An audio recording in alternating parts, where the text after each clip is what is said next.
só, o PIB do Brasil cresceu 0,4% no segundo trimestre desse ano, impulsionado aí principalmente pelos setores de serviços e indústria.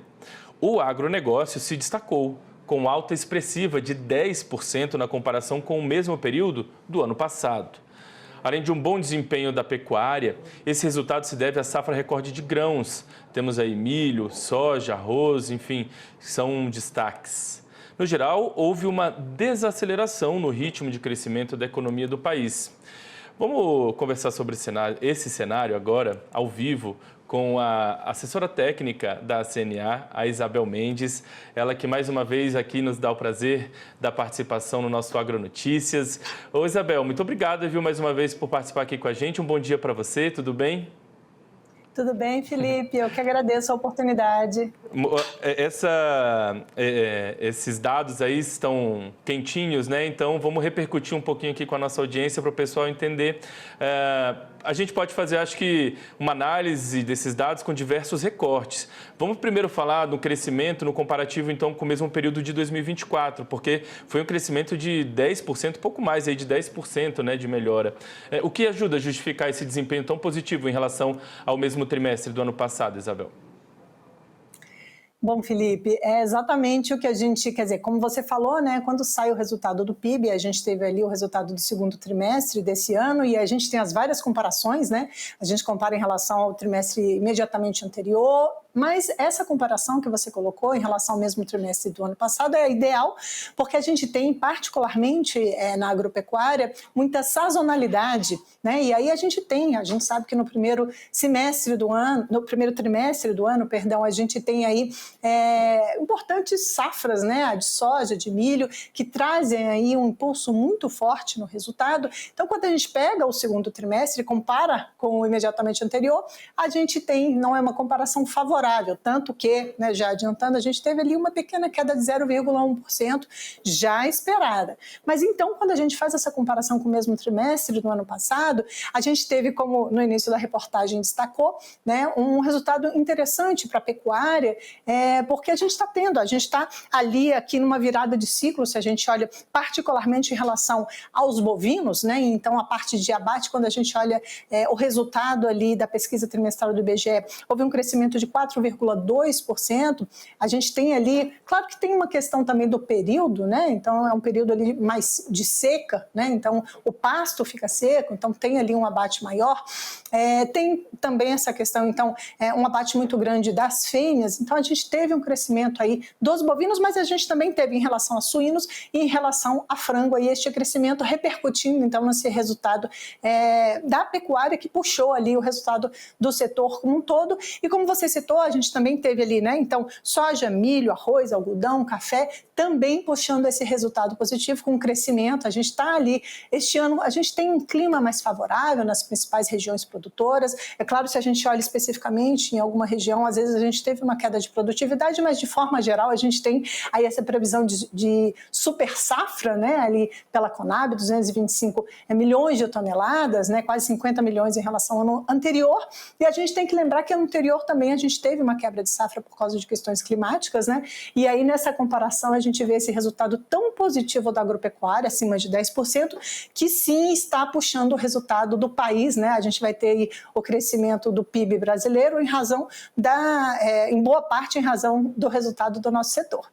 Bom, aí você falou ali no comecinho, né, você citou que já era esperado que a gente crescesse muito pouco ou ficasse relativamente estável em relação ao trimestre passado, o primeiro trimestre no caso, né?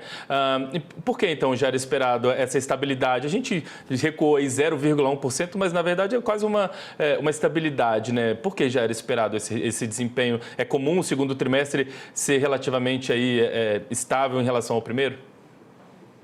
Então, justamente porque a gente tem uma safra muito forte ali no primeiro trimestre do ano, em particular de grãos, né, soja e milho, que fez inclusive que a gente tivesse ali um crescimento de 12% no primeiro trimestre de 2025 em relação ao quarto trimestre de 2024, justamente por conta dessa safra de grãos, que é muito elevada, né, a produção ali, né, que a gente tem, a colheita é muito forte, então nesse segundo trimestre, em comparação com o trimestre imediatamente anterior, a gente tem essa perda. E aí a gente olhando um pouco da perspectiva perspectiva para o ano, a gente terá provavelmente no terceiro trimestre, aí sim, a gente também tem ali uma previsão de queda, também, se a gente faz a comparação, mas no quarto trimestre a gente deve ter também uma recuperação, né? A gente tem retomado ali milho, soja, né? Ali, período de novembro e dezembro, a gente já tem também um pouco de colheita. Então, o que a gente tem em termos de dinâmica é estabilidade, né? Em torno de estabilidade no segundo trimestre, no terceiro talvez ali uma queda, no quarto já uma retomada,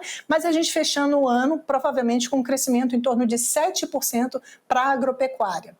Bem, você já respondeu exatamente o que eu ia te perguntar. Agora, as tendências para os próximos trimestres. Então, de modo geral, agora a participação do agro no PIB, você acredita que deve continuar aí sendo significativa? A gente deve continuar sendo um dos motores da economia? Sem dúvida nenhuma, a nossa participação no PIB em 2025 ela vai crescer em relação a 2024, ela deve ficar ali em torno de 7,5%. O ano passado a gente teve uma participação de 6,7%, então a gente vai impulsionar o crescimento do PIB brasileiro esse ano. A gente tem a ACNA, a estimativa é que o PIB brasileiro cresça em torno de 2,2%, motivado sim pelo setor.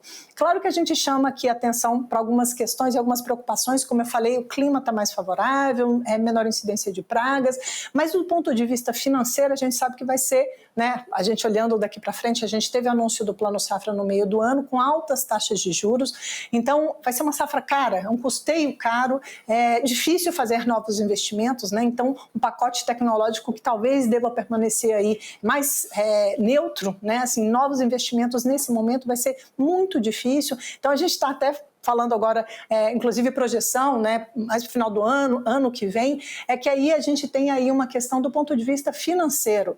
A gente também chama atenção dessa questão também desse custo da safra, a gente teve, como eu falei, uma quebra de safra no ano passado.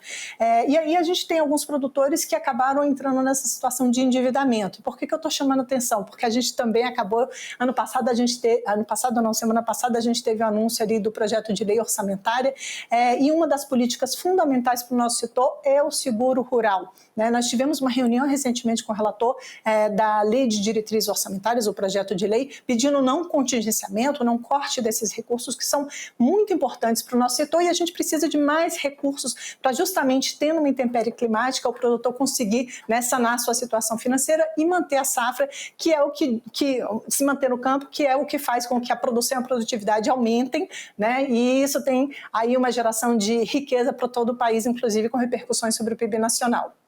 Muito bem, Isabel. Quero agradecer demais a gentileza de ter conversado com a gente mais uma vez, viu? Desejar uma ótima semana. Muito em breve a gente volta a conversar, com certeza.